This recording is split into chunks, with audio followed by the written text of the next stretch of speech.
শিক্ষার্থী, তোমরা সবাই ভালো আছো? এই করোনাকালীন সময়ে চারিদিকে যে মহামারী চলছে সে অবস্থায় আমরা ঢাকা কলেজ কর্তৃক অনলাইন ক্লাসে আজকে তোমাদেরকে আমি ফোর্থ ইয়ারের পার্শিয়াল ডিফারেনশিয়াল ইকুয়েশন করাবো। বিগত দিনে আমি তোমাদেরকে 3টা লেকচার দিয়েছি, আজকে আমার 4র্থ লেকচার। আমি সেখানে তোমাদেরকে পড়িয়েছিলাম, দেখো বিগত যে 3টা লেকচারে সেখানে আমার কি কি ছিল। আমার চ্যাপ্টারের নাম ছিল linear homogeneous equation with constant coefficient. তার উপর ভিত্তি করে আমরা দেখেছিলাম যে সেই কনস্ট্যান্ট কোফিশিয়েন্ট যেটা আমি বলেছিলাম সেখানে বিভিন্ন ধরনের সমীকরণ থাকলে, পার্শিয়াল ডিফারেনশিয়াল ইকুয়েশন থাকলে সেইগুলো কি করে সমাধান করা যায় সেই কাজটা আমি গত 3টা ক্লাসে পরপর নিয়েছি। তার মধ্যে আমাদের ইকুয়েশনগুলো থাকতে হবে function of D D prime of Z of F of x Y. প্রথম দিন ফার্স্ট লেকচারে আমি কি করেছিলাম, F of x Y equal to যদি 0 হয় তাহলে কি হয় সেই কাজটা করেছিলাম। দেখো তোমরা একটু তোমাদেরকে একটু মনে করে দেওয়ার জন্য আমি প্রথমত এই বিগত দিনের কথাগুলো বলতে চাচ্ছি। তাহলে দেখা যাবে যে আমি এই বাকি যে আজকের যে পড়ানোটা পড়াবো সেটা তোমাদেরকে ভালো করে পড়াতে পারবো। আসো, প্রথম আমার এখানে ছিল function of x Y equal to 0, অর্থাৎ রাইট হ্যান্ড সাইড যদি কখনো 0 থাকে তাহলে কি হয় সেখানে তোমাদের আমরা সুন্দর করে বলেছিলাম যে এখানে কমপ্লিমেন্টারি ফাংশন যেটা আমরা বের করবো। কিভাবে বের করেছিলাম? অক্সিলারি ইকুয়েশন বের করি। অক্সিলারি ইকুয়েশন বের করা আমরা নর্মালি বিগত দিনে যে অক্সিলারি ইকুয়েশন বের করেছি এখানে ঠিক তা, অর্থাৎ ডান পাশে শূন্য থাকলে অক্সিলারি ইকুয়েশন বের করা একেবারেই ইজি, কারণ ডি এর পরিবর্তে তখন আমরা এম বসিয়ে আর ডি প্রাইমের পরিবর্তে অন বসিয়ে ওই সমীকরণটা বসালেই আমার অক্সিলারি ইকুয়েশন হয়ে যায়। সেই অক্সিলারি ইকুয়েশন থেকে আমরা কমপ্লিমেন্টারি ফাংশন বের করেছিলাম। তখন বলেছিলাম এই কমপ্লিমেন্টারি ফাংশনই হচ্ছে জেনারেল সলিউশন। প্রিয় শিক্ষার্থী, এই সুন্দর কথাটা আমি প্রথম ক্লাসে তোমাদেরকে আলাপ করেছিলাম। দ্বিতীয় ক্লাসে আমি তোমাদেরকে শিখিয়েছিলাম function of x Y equal to যদি phi of x plus B y. এখানে আমি তোমাদের 2টা ক্লাস নিয়েছি, পরপর 2টা। এখানে 2 ধরনের কথা ছিল। একটা হলো function of x plus B Y, সেই ক্ষেত্রে আমাদের প্রথম ছিল function of A B equal to যদি 0, আর আরেকটা থাকবে হলো নট ইকুয়াল টু 0। আমি 2টা ধরনের এখানে এইটার মধ্যে 2টা জিনিস আছে, একটা হলো ইকুয়াল টু 0, একটা নট ইকুয়াল টু 0। প্রথম ক্লাসে আমি শিখিয়েছিলাম যে function of A B not equal to 0, যদি নট ইকুয়াল টু 0 হয় তাহলে আমরা কি করেছিলাম তোমাদের কাছে সেই কাজটাই এখন আমি দেখাতে চাচ্ছি বা করতে চাচ্ছি। প্রিয় শিক্ষার্থী, যখন আমরা কোনো অঙ্ক করি বা তোমাদের যখন কোনো কথা বলি তখন কিছু টেকনিক বলে দিই, সেই টেকনিকগুলো মনে থাকলেই তোমাদের অঙ্কগুলো করা যায়।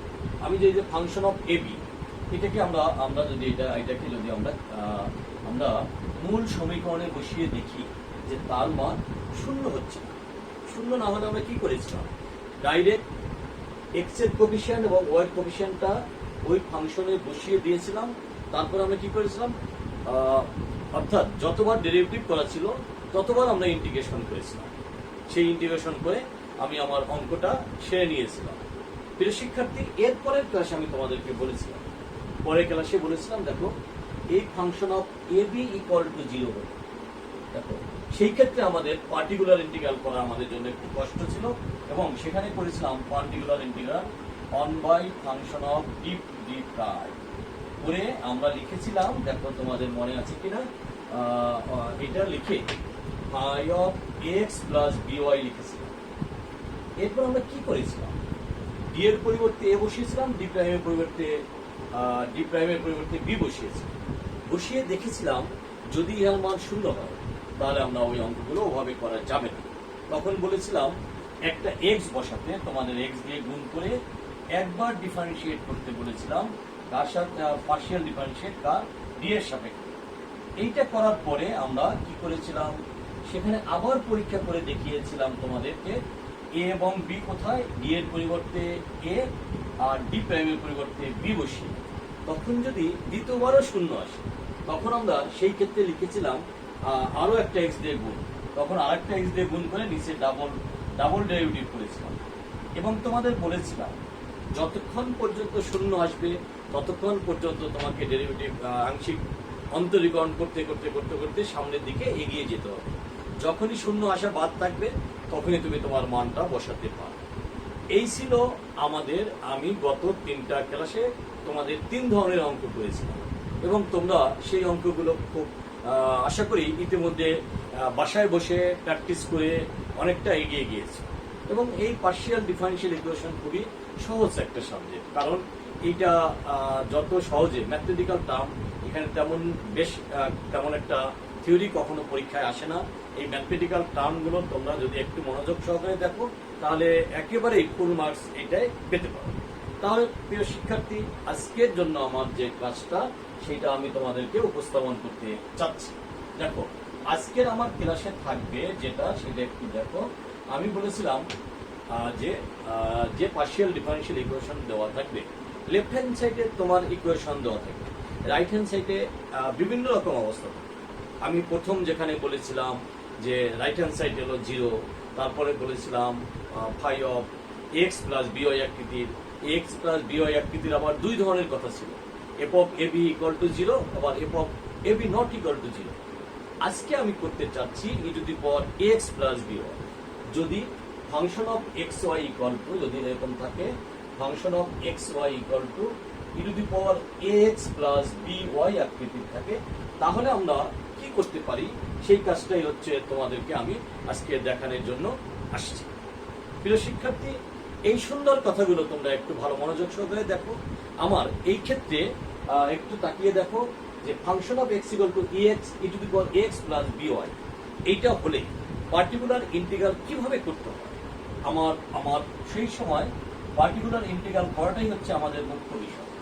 পার্টিকুলার ইন্টিগ্রাল করতে হলে তোমার যে পার্শিয়াল ডিফারেনশিয়াল ইকুয়েশন থাকবে সেটা তুমি প্রথম বসিয়ে দিবা। কোথায় বসিয়ে দিবা? ডি প্রাইম, আমরা ইকুয়েশন একটু বসালাম। তারপর কি হবে? E to the power x plus b y. এখন দেখো, এইবার আমি 1 ডি এর পরিবর্তে এ বসাবো এবং ডি প্রাইমের পরিবর্তে বি বসাবো। আমি শুধুমাত্র যে কোফিশিয়েন্ট গুলো আছে, কার এক্স এবং ওয়াই যে কোফিশিয়েন্ট গুলো আছে, সেই কোফিশিয়েন্ট গুলো শুধুমাত্র আমি এই যে আমার যে পার্শিয়াল ডিফারেনশিয়াল ইকুয়েশনটা থাকবে সেই জায়গায় ডি এর পরিবর্তে এ বসাবো, ডি প্রাইমের পরিবর্তে বি বসাবো। বসালেই আমাদের অঙ্ক হয়ে যাবে, আমাদের আর কোনো কাজ নেই। দেখো, বিগত দিনে যা করেছিলাম তার চেয়েও এইটা অনেক বেশি সহজ। তাহলে এই সহজ জিনিসটাই তোমাদেরকে আমি দেখাতে চাচ্ছি বা বুঝাতে চাচ্ছি এবং করতে চাচ্ছি। তোমরা আশা করি আমার কথাটা বুঝতে পেরেছো। আমি কি বলেছি যে এফ অফ এক্স ওয়াই এর পরিবর্তে যদি এক্সপোনেনশিয়াল অর্থাৎ ই এর পাওয়ার অফ সামথিং থাকে, সেখানে ছিল e to the power x plus B y আকৃতি, তখন পার্টিকুলার ইন্টিগ্রাল করার পদ্ধতি হচ্ছে 1 যা পার্টিকুলার ইন্টিগ্রাল থাকবে সেখানে ডি এর পরিবর্তে এক্স এর সহগ বসাবো, ডি প্রাইমের পরিবর্তে ওয়াই সহগ বসাবো। বসানোর পরে তুমি তোমার যা আসবে সেটাই হবে তোমার। এখানে আর অন্য কোনো কাজ করার দরকার নেই। আর এখানে আমাদের আরেকটা কথা না বললেই নয়, লেফট হ্যান্ড সাইড যতটুকু আমার থাকে সেই লেফট হ্যান্ড সাইডে সর্বক্ষেত্রে একই ধরনের কাজ, সব সময় আমরা একই ধরনের কাজ করেছিলাম। একটু মনে করিয়া দেখো যে আমরা অক্সিলারি ইকুয়েশন কিভাবে করেছি, কমপ্লিমেন্টারি ফাংশন কিভাবে করেছি। বিগত দিনের 3টা লেকচারে যেভাবে আমি কমপ্লিমেন্টারি ফাংশন বের করেছি বা অক্সিলারি ইকুয়েশন তৈরি করেছি, সেই নিয়ম সব ক্ষেত্রে এক। এখানেও ঠিক তাই আমরা করব, সেই কমপ্লিমেন্টারি ফাংশনটা বের করব আর এই যে নিয়মটা দিয়ে পার্টিকুলার ইন্টিগ্রালটা বের করব। এই দুটো যখন একসাথে আমার করা হয়ে যাবে তখনই আমার জেনারেল সলিউশন হয়ে যাবে। তখন আমি লিখবো জেনারেল সলিউশন ইকুয়াল টু যা আছে আমার complementary function plus particular integral. প্রিয় শিক্ষার্থী, যদি তোমরা এই জায়গাটা ঠিক মতো বুঝতে পারো তাহলে আমার আর এইটা পড়াতে কোনো সমস্যা হবে না। আসো, আমি তোমাদের একটা অঙ্ক দিয়ে এইটাকে কিভাবে বাস্তবে রূপ দিতে হয় সেই কাজটা করতে যাচ্ছি। প্রথম দেখো, আমরা তোমাদেরকে নোটেশন শিখিয়েছিলাম। এই অঙ্কগুলোতে বলেছিলাম যে তোমাদের এই জিনিসগুলো একটু সুন্দর করে শেখার আগে নোটেশনগুলো শিখবে।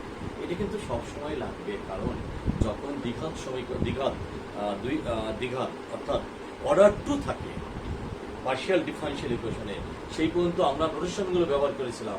যদি অর্ডার বেশি থাকে তখন আর আমরা এই কাজটা করিনি। তাই তোমাদেরকে সবসময় নোটেশনগুলো সুন্দর করে মুখস্থ করার জন্য আমি সব সময় বলি, আসো আমরা একটা অঙ্ক আমরা দেখি সেই অঙ্কগুলো কিভাবে করতে পারি। দেখো, আমি যদি D square plus 2d prime plus D প্রাইমের এই ধরনের একটা অঙ্ক, আমি একেবারে সোজা একটা অঙ্ক দিলাম তোমাদেরকে বোঝানোর জন্য বা জাস্ট প্র্যাকটিস করার জন্য। আমি যদি বলি সলভ এইটা, কোনটা এসএল সলভ, এটা ইকুয়াল টু কি আছে, আমি আমার সুবিধা মতো ধরো দিয়ে দিলাম এর পর 2x প্লাস 3y, এর পর 2x প্লাস 3y। আসো আমরা আমাদের প্রথম কাজটুক সেরে নেই। আমরা যখন প্রথম কাজটুক করব তোমাদেরকে, তখন প্রথম দিকেই আমি বলেছিলাম যখন তুমি অক্সিলারি ইকুয়েশন বের করবে তখন তোমার কাজটা কি। দেখো প্রিয় শিক্ষার্থী, তোমাদের সবার মনে আছে অক্সিলারি ইকুয়েশন বের করার কাজ হচ্ছে, সবার মনে থাকাটাই স্বাভাবিক, কারণ এটা একই জিনিস আমি বারবার বারবার বারবার তোমাদেরকে শিখাতে চেয়েছিলাম। তখন আমরা কি বলেছিলাম, ডি এর পরিবর্তে আমরা এম বসাবো, আর ডি প্রাইমের পরিবর্তে তখন আমরা অন বসাবো। সেই ক্ষেত্রে আমাদের অক্সিলারি ইকুয়েশনটা হবে, দেখো তোমাদের অক্সিলারি ইকুয়েশনটা হবে, মনে করে অবশ্যই M square plus 2m plus one হয়ে যাবে। প্রিয় শিক্ষার্থী, যদি এই কথাটা মনে থাকে তাহলে তোমরা অবশ্যই অবশ্যই তোমাদের অভিষ্ট লক্ষ্যে পৌঁছাতে পারবে। দেখো আমি কি করেছি, ডি এর পরিবর্তে এখানে কি লিখেছি, ডি এর পরিবর্তে আমি এম লিখেছি, আর ডি প্রাইমের পরিবর্তে আমরা অন লিখেছি। লেখার পরে আমার সমীকরণটা দাঁড়ায় M square plus 2m plus one equal to 0। এখন যে কোনো সমীকরণ থাকলে তার সমাধান আমরা অনায়াসে বের করতে পারি।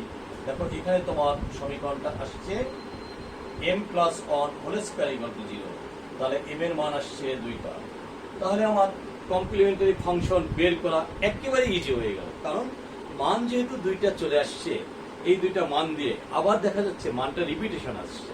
তোমাদের সাথে কথা ছিল যখন কোনো ইকুয়েশন লিখবো তখন আমার ছিল মনে করো যে কোনো ইকুয়েশনের ক্ষেত্রে phi one Y plus m1x plus phi two Y plus m2x। সেই ঘটনাটা এখানেও ঘটবে, কিন্তু এখানে যেহেতু রিপিটেশন আছে তখন কয়বার রিপিটেশন আছে, একবার। দ্বিতীয় ক্ষেত্রে তখন তোমাকে অবশ্যই একটা x দ্বারা গুণ করতে হবে। আসো প্রিয় শিক্ষার্থী, আমি সেই কাজটাই তোমাদেরকে শিখাতে যাচ্ছি, কমপ্লিমেন্টারি ফাংশনটা কিভাবে লিখতে হয়।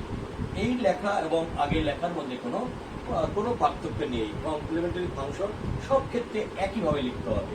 আমি phi of Y plus m1x, m1 এর পরিবর্তে মাইনাস 1 আছে, তাহলে y মাইনাস x প্লাস একবার যেহেতু রিপিট হয়েছে ফাই টু আবার y মাইনাস x।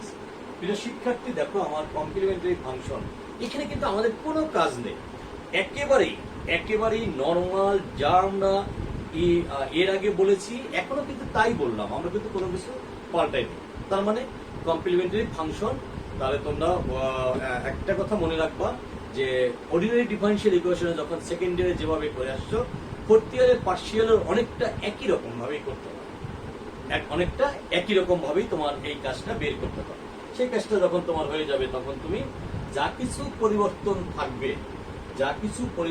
থাকবে কোথায়, সেই পরিবর্তনটা থাকবে সবসময় পার্টিকুলার ইন্টিগ্রাল নির্ণয়ের ক্ষেত্রে, কারণ সেখানে আমাদের এক এক সময় এক এক ধরনের কথা আসে, এক এক সময় এক এক ধরনের রাইট হ্যান্ড সাইড এক এক ধরনের আসে, কখনো বা শূন্য, কখনো বা এক্স প্লাস বিওয়াই, কখনো বা ই টু দি পাওয়ার এক্স, কখনো বা এরপরে দেখবা আবার sine X plus cos X ইত্যাদি থাকবে।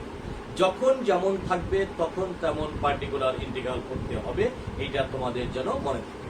আসো আমি এখন এই মুহূর্তে পার্টিকুলার ইন্টিগ্রালটা করতে যাচ্ছি। দেখো আমি তাহলে এখান থেকে, যেহেতু আমার ইকুয়েশনটা কেমন আছে একটু তাকাও, ইকুয়েশনটা আছে আমার এই, তাহলে আমি পার্টিকুলার ইন্টিগ্রাল ইকুয়াল টু লিখতে চাচ্ছি অন বাই, যে ইকুয়েশন থাকবে আমি সেই ইকুয়েশনটাই লিখে দিব, যে ইকুয়েশনটা থাকবে আমি সেই ইকুয়েশনটাই লিখে দিব, এটা যেন মনে থাকে। আর কি লিখতে হবে, ইয়ার সাথে ই to the power 2x plus 3y। দেখো প্রিয় শিক্ষার্থী, আমরা আমাদের পার্টিকুলার ইন্টিগ্রাল করার পদ্ধতিটাও লিখলাম এবং এটা আমাদের যে যা লিখতে হবে সেই কাজটাও লিখে নিচ্ছি। এবার আসুন এইটাকে আমরা অন্য দেখো কোন প্যাটার্নে লিখতে পারি। আমরা যদি এটাকে ডি প্লাস ডি প্রাইম তারপরে স্কোয়ার এই প্যাটার্নে লিখি তাহলে তোমাদের আশা করি কারো কোনো প্রশ্ন থাকবে না। আসো এই ডি এবং ডি প্রাইম যখন বলবো তখন আমরা দেখি কি করা যায়। একটু দেখো আমি বলেছি প্রথম যখন এই অঙ্ক মানে শুরু করার আগে বলেছিলাম e⁻x প্লাস by আকৃতির থাকলে x এর সহগটা বসবে d এর জায়গায় আর y সহগটা বসবে কোথায় d প্রাইমের জায়গায়। তাহলে একটু কষ্ট করে তুমি একটু বসাও 1 কি আসছে 2 প্লাস 3 তার বর্গ e⁻2x প্লাস 3y। তাহলে আমরা এখন 2 আর 3 যোগ করলে কত হয় 5। তাহলে আমার ইকুয়েশনটা কেমন হচ্ছে 1/25 প্লাস 3y। তাহলে আমার পার্টিকুলার ইন্টিগ্রালটা করা হয়ে গেল। তাহলে তোমাদের পার্টিকুলার ইন্টিগ্রাল করা হয়ে গেল এবং কমপ্লিমেন্টারি ফাংশন হয়ে গেল। তাহলে তোমরা জেনারেল সলিউশন লিখতে তোমাদের আশা করি কারো কোনো প্রশ্ন থাকিবে না। তাহলে কি হলো জেনারেল সলিউশন করতে তোমাদের কারো কোনো প্রশ্ন থাকার কথা নয়। আসো আমি সেই জেনারেল সলিউশনটা একবার একটু তোমাদের লিখে দেখো এবার জেনারেল সলিউশনটা কি লিখবো।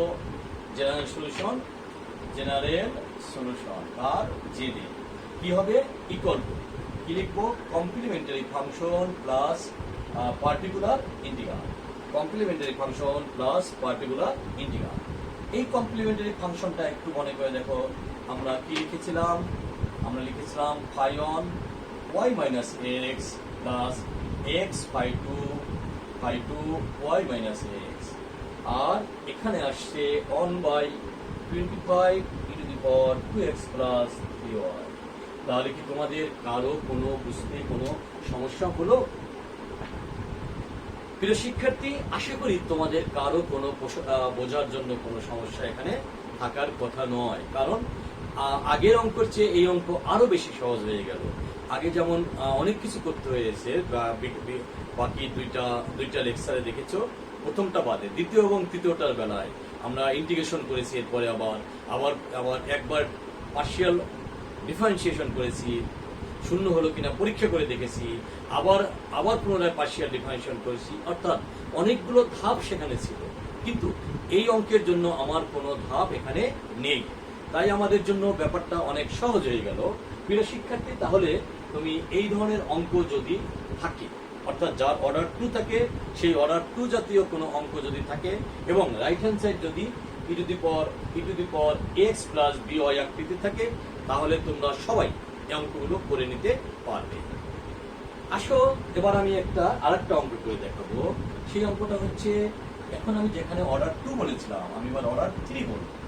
দেখো তোমাদেরকে আমি আরো একটা অঙ্ক দিয়ে দেখাতে চাচ্ছি। আর মনে করো d³ plus 3d² d prime plus 3d d প্রাইমের স্কয়ার প্লাস d প্রাইম তার কিউব। এটা ইকুয়াল টু ধরো আমি আগেরটা লিখেছিলাম যেমন e⁻2x প্লাস 3, এবার একটু বড় করে ধরি e⁻4x প্লাস 5y। প্রিয় শিক্ষার্থী আশা করি এইটা তুমি যাই ধরো না কেন তাতে তোমার কোনো সমস্যা নেই, তুমি তোমার সুবিধা মতন যে কোনো একটা ধরে নিতে পারবে। এই অঙ্কগুলো যখন আমি করব সেই আগের একই কথা, অক্সিলারি ইকুয়েশন বের করা, আগে যা করেছি এখানেও তাই করতে হবে, আগে যেভাবে কমপ্লিমেন্টারি ফাংশন লিখেছি এখনো তাই করতে হবে। যখন আমরা অক্সিলারি ইকুয়েশন করতে যাই রাইট হ্যান্ড সাইড সবসময় শূন্য ধরে করি।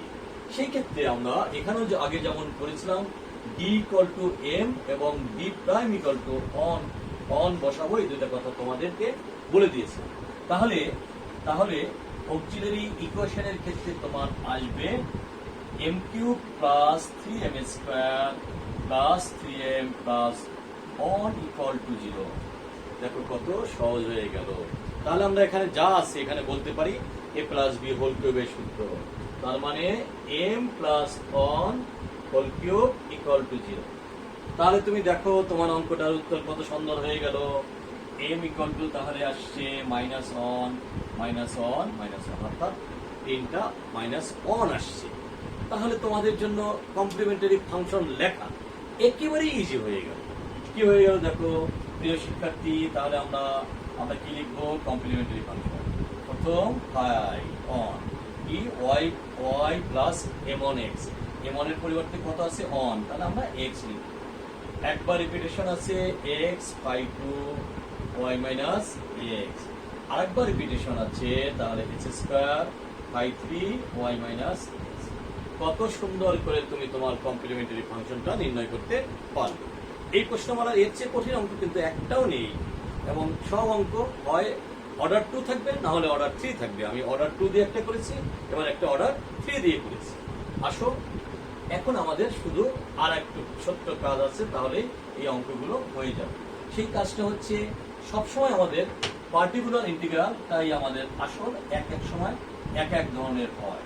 যখন যেমন থাকবে তোমাদের শুধু নোটেশনটা মনে রাখতে হবে, ডান দিকে কি আছে তার উপর ভিত্তি করে এই কাজগুলো করতে হবে। তোমরা ইচ্ছা করলে একটা সামারি লিখে নিতে পারো যে ডান পাশে শূন্য থাকলে কি করতে হয়, ডান দিকে ফাংশন অফ অথবা phi of x plus B Y আকৃতি থাকলে কি হয়, অথবা সেখানে আবার F of A B equal to 0 হলে কি হয়, নট ইকুয়াল টু 0 হলে কি হয়, এবং লাস্টে তোমরা লিখবা e to the power x plus b y হলে কি হয়। এই যে 3-4টা প্যাটার্ন, এই প্যাটার্নগুলো তোমরা যখন অঙ্ক করবা, না হলে পরীক্ষার সময় মনে থাকবে না। তোমরা ছোট্ট একটা খাতায় তোমাদের 1 2 3 4 5 এভাবে দিয়ে দিয়ে শুধুমাত্র সামারিটা লিখে নিবা যে এইটা থাকলে এইটা হয়। কারণ সবগুলোর কমপ্লিমেন্টারি ফাংশন যেহেতু এক, শুধুমাত্র পার্টিকুলার ইন্টিগ্রালটাই হচ্ছে আলাদা, তখন তুমি তোমার এই কাজটা সেরে নিতে পারবে। আসো আমি আমার এই অঙ্কটার দিকে আগাচ্ছি। তুমি এখানে দেখো কি কি আছে, আমি সেটা একটু বলে দিতে চাচ্ছি। দেখো এই তোমার অঙ্ক আছে ই to the power 4x plus 5y। দেখো আমরা আমাদের সুবিধার জন্য এই অঙ্কটা থেকে আর কোনো সূত্র লেখা যায় কিনা সেই কাজটা করে নিব, না নিলেও যে হবে না তা না, একই কথা। তুমি তোমার এখানে D prime whole cube E to the power 4x plus 5y কথাটা লিখে নিতে পারো। তুমি কি করবা? ডি প্রাইম হোল কিউব আর E to the power x plus B Y কথাটা লিখে নিতে পারো। লেখা যখন শেষ হয়ে যাবে তখন দেখবা তোমার কাজও শেষ। কি কাজ? এখন তোমার কাজ কি? ডাইরেক্ট এখানে নিতে হবে, কার ডি এর পরিবর্তে এক্স এর সব, এক্স এর সব কত আছে এখানে দেখো 4, তাহলে আমি লিখবো 4। ডি প্রাইমের পরিবর্তে ওয়াই সব আছে কত 5। এই দুইটার আমার কি হবে? কিউব, আর যা আছে সেটা তুমি লিখে দাও। এখন দেখো এখানে 5 আর 4 9, তোমার আসছে কত? 9 এর কিউব, তাহলে 1 বাই কত আসছে? 9 cube E to the power 4x plus 5y। তোমরা যদি 9 কিউব করতে না পারো তাহলে তোমরা 9 নং 81 গুণন 9 9 8 নং 72 729। তোমরা 1/729। আর তোমরা তো আমার মতো এভাবে করবে না, কারণ তোমাদের সাথে ক্যালকুলেটর থাকবে, তোমরা তখন সরাসরি ক্যালকুলেটর চেপে 9 কিউব করে নিতে পারবে। দেখো আমার পার্টিকুলার ইন্টিগ্রাল করা শেষ। যেহেতু পার্টিকুলার ইন্টিগ্রাল করা শেষ, তাহলে আমাদের স্বভাবত কারণেই চলে আসতে হবে জেনারেল সলিউশন। জেনারেল সলিউশন মানে কি? এই সেই একই কথা। জেনারেল সলিউশন হবে complimentary function plus particular integral. প্রিয় শিক্ষার্থী, তাহলে আমি আমার জেনারেল সলিউশন যদি লিখি, তাহলে তুমি তোমার অভিষ্ট লক্ষ্যে পৌঁছতে পারবে। তোমার অঙ্ক শেষ হয়ে যাবে এবং তোমরা একটা নতুন চ্যাপ্টারের নতুন জিনিস আজকে শিখতে পারলে। এবং দেখো আমি জেনারেল সলিউশনটা একটু লিখে নিচ্ছি। General solution is Z equal to পাবো আমার complementary function plus particular integral. দেখো কমপ্লিমেন্টারি ফাংশনটা আমার ছিল phi one Y minus X plus X phi two Y minus X plus X square phi two Y minus X plus 1/729 আর হইল E to the power 4x plus 5y। আশা করি প্রিয় শিক্ষার্থী, এই জায়গায় তোমাদের কারো কোনো প্রশ্ন থাকবে না এবং কোনো সমস্যাও থাকবে না। এইটুকু যদি তুমি করে নিতে পারো, দেখবা তোমার সব অঙ্ক হয়ে যাবে। তাহলে দেখো এই প্রশ্নমালায় আমি এত সময় যা তোমাদের শিখালাম, এই জিনিসটা কত সহজ, কত সুন্দর। তাহলে আমি তোমাদেরকে একেবারেই আবার একটু সামারিটা বলি, তাহলে পরে আমার পড়া এখানে শেষ করে দিব। দেখো কি বলছিলাম, যদি আমরা চ্যাপ্টার 4 সেখানে আমাদের CC linear homogeneous equation with constant coefficient যে চ্যাপ্টারটা, সেই চ্যাপ্টারটা আমি 4টা প্যাটার্ন শিখলাম। একটা হইলো রাইট হ্যান্ড সাইড যদি 0 হয় তখন আমি ডাইরেক্ট করেছিলাম কমপ্লিমেন্টারি ফাংশন যা জেনারেল সলিউশন তাই। তারপর আমি করেছিলাম right hand side function of x Y equal to আমরা বলেছিলাম phi of x plus B Y. সেখানে আমাদের 2টা কথা ছিল, তোমাদের এই কথাগুলো যেন একটু মনে থাকে, তাহলে তোমরা ভালো পারবে। 2টা কথা কি কি ছিল মনে আছে? একটা ছিল function of A B not equal to 0। Not equal to 0 হলে আমরা ডি এর পরিবর্তে এক্স এর সহগ অর্থাৎ এ এবং ডি প্রাইম এর পরিবর্তে ওয়াই সহগ অর্থাৎ বি, এটা বসিয়ে দিতে হবে তার ফাংশন অফ ডি ডি প্রাইমের জায়গায়। আর কি করতে হবে, তখন তোমার যে মানটা থাকবে সেই function of A X plus B Y, সেটাকে যদি অর্ডার যা থাকবে সেই কবার ইন্টিগ্রেশন করতে হবে। অর্ডার 2 থাকলে 2 বার, অর্ডার 3 থাকলে 3 বার। প্রিয় শিক্ষার্থী, এটা ছিল আমাদের একটা ধাপ। দ্বিতীয় ধাপে ছিল আমাদের যে function of A B equal to 0। Equal to 0 হলে আমরা ওই একই কথা এক্স এর সহগ বসিয়ে দেখবো ডি এর জায়গায়, এক্স এর ওয়াই এর সহগ বসিয়ে দেখবো ডি প্রাইমের জায়গায়। যদি 0 আসে তাহলে আর ওইটা হবে না, তখন কি করতে হবে, আমাকে উপরে একটা এক্স দিয়ে গুণ করতে হবে, আর ওই আমি আংশিক অন্তরীকরণ করিতে হইবে ডি এর সাপেক্ষে করে সেখানে আবারও পরীক্ষা করে দেখতে হবে ওটা হয় কিনা। যদি পরীক্ষা করিয়ে দেখো তুমি যে ওটা হয়ে যায়, তাহলে তো 0 যদি না আসে তাহলে ওখানেই অঙ্ক শেষ। যদি 0 আসে তাহলে আরো একবার করতে হবে, তখন দ্বিতীয়বার আবারও এক্স দিয়ে গুণ করতে হবে, তখন তোমার এক্স স্কোয়ার হয়ে যাবে। আর নিচে পোর্শন কি থাকবে, f of x x double derivative কার সাপেক্ষে, ডি এর সাপেক্ষে আংশিক ভাবে। এভাবে তোমাকে চলমান করতে হবে। যদি তখনও 0 আসে তাহলে আরেকবার করতে হবে, যদি 0 না আসে ওখানেই উঠতে হবে। এই কথাটা বলেছিলাম। আর আজকে বললাম কি মজার জিনিস, যদি e to the power x plus B y আকৃতির হয় তাহলে আমরা কি করব, এ এবং বিটা কোথায় বসাবো, পার্শিয়াল ইন্টিগ্রাল করার সময় এ ডি এবং ডি প্রাইমের জায়গায়। তখন তোমাদের অনায়াসে মানটা বসলে যে মানটা আসবে সেটি হবে তোমার পার্শিয়াল ইন্টিগ্রাল। আর এই সাথে সাথে তোমাদের জেনারেল সলিউশন আগে যেভাবে করেছিলাম এখনো সেইভাবে করব। কমপ্লিমেন্টারি ফাংশন লিখবো Z equal two complimentary function plus কি হলো পার্টিকুলার ইন্টিগ্রাল। প্রিয় শিক্ষার্থী, তোমরা সবাই এই সুন্দর জিনিসগুলো যদি বুঝতে পারো তাহলে পরবর্তী যে ক্লাসগুলো আমি পাবো সেখানে আমি নিয়ে যাব তোমাদের। আর রাইট হ্যান্ড সাইড যদি কজের কোনো ফাংশন থাকে বা সাইনের কোনো ফাংশন থাকে, sine of x plus B y অথবা cos of x plus B y আকৃতির থাকে, তাহলে সেই অঙ্কগুলো কিভাবে করতে হয় সেইগুলো ভবিষ্যতে যখন ক্লাস পাবো তখন তোমাদের করাবো। আজকে এখানে তোমাদের কাছ থেকে বিদায় নিচ্ছি। তোমরা ভালো থাকো, সুস্থ থাকো এই কামনা করছি। সবাইকে ধন্যবাদ দিয়ে আমি আমার পড়া শেষ করছি।